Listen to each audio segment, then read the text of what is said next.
Good Thursday evening. Welcome into the pregame show. It's time to talk with our man Toby Foreman, the head coach and athletic coordinator at Shoemaker High School. And last week went over to Temple, and I think you drove by the stadium, Coach.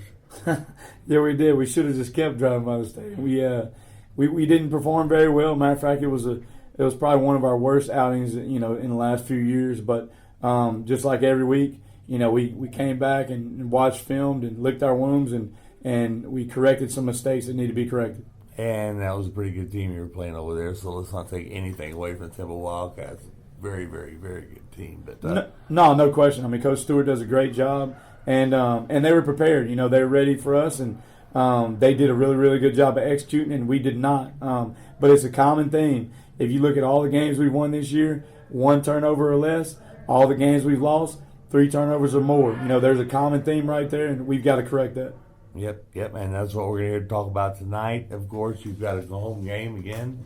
Nice to be at home and playing the senior night. That's always a special event for a lot of these kids. And Belton Tigers are on the other side, and you need to beat them to get in that playoff race, stay in that playoff race where you're at right now. Everybody's jumbled up in the middle, but you need this victory tonight.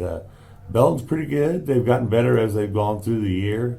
You got Seth Morgan, one of the top receivers in the area, and he's always a weapon that they go to. So watched them play last week. They looked pretty good. Yeah, that's right. And you say it's senior night. This is actually senior night part 2 because our original senior night we ended up in Kerrville. So, the kids will be excited about that. And we're breaking out some new helmets tonight. It's pink out tonight. We'll have our pink jerseys on. So it'll be a really good atmosphere. We got the little kids coming out of the tunnel with us. Brand new tunnel. Brand new run through that we'll unveil tonight. So, there are a lot of good things, but the game. So Belton does a really, really good job on defense. They have 10 senior starters. I would say they're led by Riley Madden, one of their linebackers, as well as returning starter Braxton Haynes, number 86. He's a defensive lineman. On offense, they're definitely led by, like you said, Seth Morgan. He's one of the district leaders at receiver. But number 84, Brian Henry, he's a special player. He plays tight end, H-back, receiver.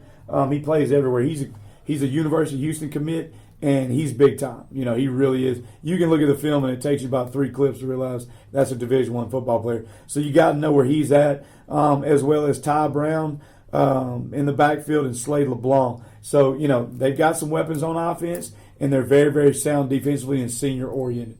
Yeah, and you get a name like Slade LeBlanc, you got to be tough, don't you?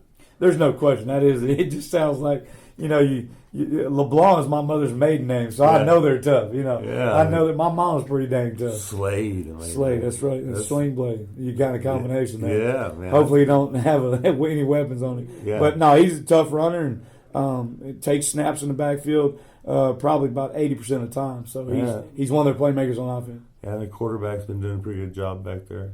Yeah, no doubt. And they can spin it. I'll tell you what, he's about right at 60% completion percentage for the year, and it just seems like 15, 5, and 84 are always open. So we got to cover at least some of them guys. You can't.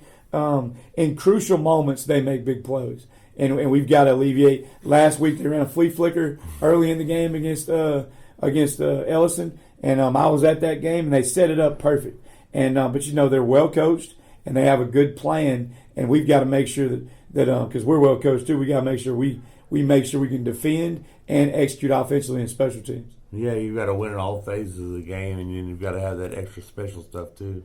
Yeah, there's no doubt. And this game, like you mentioned earlier, is very similar to last year. It's win or go home. So I've already told our kids we're in the playoffs right now because we can't afford a loss. If we lose a game, there is no postseason. And it was exactly the same situation last year when we went to Belton and beat them in overtime. It kept our playoff hopes alive. You've had some kids hurt though, and you're going to get them back this week. We have. We'll be as full go almost as we can be, going into this one. And we did have some kids held out of the Temple game that should be ready to go, and we're excited about that. We need all the help we can get, as far as depth-wise. Well, you're going to call Roy up and see if he'll come over and I almost had to interject myself into the game last week. That's how bad it was. Oh, I know better than that. I know these Shoemaker Gray Wolves can come together because it's a team oriented. That's what you teach around here. These kids come by and talk with me, and they're team oriented. And they want that. They want it really bad, and you can tell that when they're in here watching film right now as we're talking. And there's not a peep in there except for Coach's voice. So you got the discipline, and you just need a break here and there.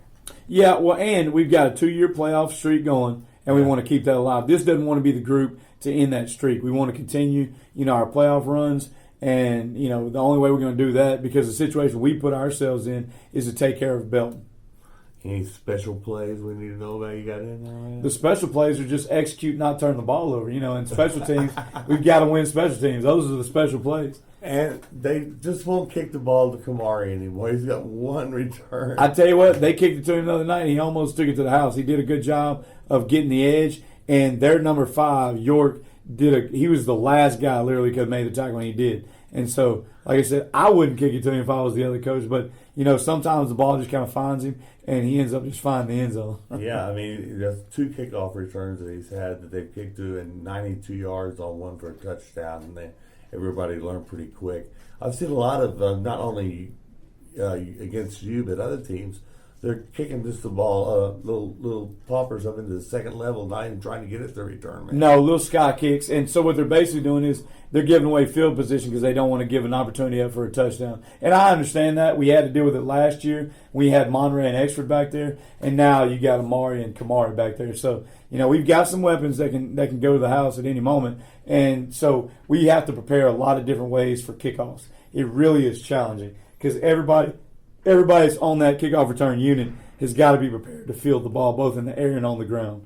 I noticed out here on the wall you've added a bunch more of award spaces for your kids for the future years. That's a great thing your program to put in here. But I look down that wall and I see those names of Exford and Miller and all these other guys that I've done these games over the years, and their jerseys hanging on the wall. So the kids go by and you tell them, hey, look at this. This could be you. This needs to be us. This is the tradition we have here. Definitely, that. And when they first come here, and as 8th graders, we start orientating them on that, and we tell them, your picture and your jersey could be on this wall at the collegiate or the NFL level. The sky's the limit, and so, but here's what it takes. Because if you look at the front of our wall, there's a sign that says if you want to be Division I, you got to be Division I in the classroom, you got to be Division I in the weight room, and you got to be Division I out there on the field as well. And so those things are important, and our kids understand that. And so you're right, the tradition has been restored here, and we will continue to build on that tradition. I'm ready right now to get on the field, so if you do need something, just call me. It takes me a few minutes to walk down, though. To get down to the field because I'm on the 8th story up there, so you'll have to call me a few minutes ahead of time, but I'll be down there to help you out. But I'm going to be down there after the game to give you a big hug and say, hey, congratulations after the ball game with that post-game interview, buddy. I'm looking forward to that hug. We'll see you after the game tonight. All right, Dan, and as always, go Grey Wolves.